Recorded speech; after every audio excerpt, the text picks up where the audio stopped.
Hi అండి. ఈరోజు నేను చుక్కకూర పచ్చిశనగపప్పు కూర చేస్తున్నాను.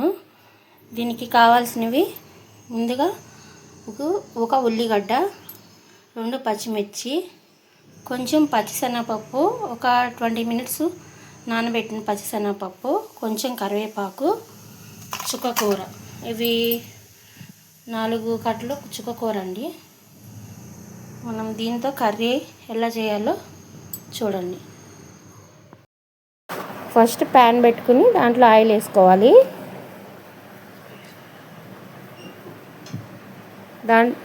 ఆయిల్ వేడైన తర్వాత ఆనియన్స్ వేసుకోవాలి. ఆనియన్స్ వేసుకున్న తర్వాత కరివేపాకు వేసుకోవాలి. కొంచెం మంచిగా కలుపుకోవాలి. తర్వాత పచ్చిమిర్చి వేసుకోవాలి. ఒక 2 పచ్చిమిర్చి మొత్తం మిక్స్ చేసుకోవాలి. ఇది కడిగి పెట్టుకున్న చుక్కకూర అండి.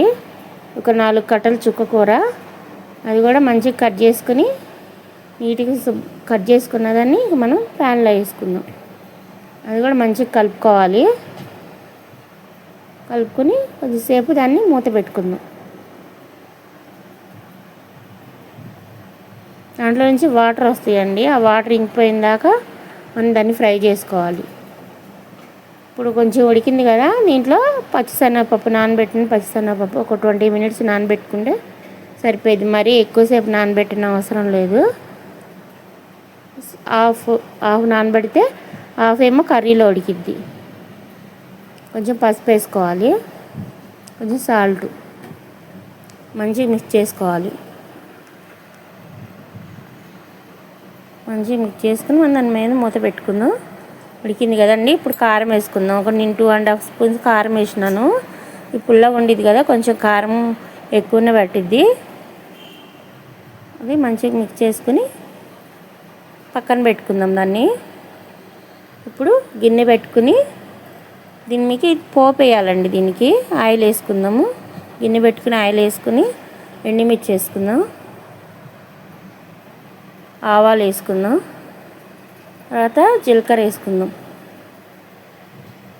కొంచెం జీలకర్ర వేసిన తర్వాత కొంచెం ఆనియన్స్ కొంచెమేనండి. ఇందాక కర్రీలో కొంచెం వేసినాం కదా. వెల్లుల్లిపాయ ఒక 3 వెల్లుల్లిపాయలు వేసి మంచిగా ఫ్రై చేసుకుందాం. మంచిగా ఫ్రై అయిన తర్వాత దాన్ని పోపు బాగా ఫ్రై చేయాలి. ఫ్రై అయినాక కొంచెం ఇంగు వేసుకోవాలండి.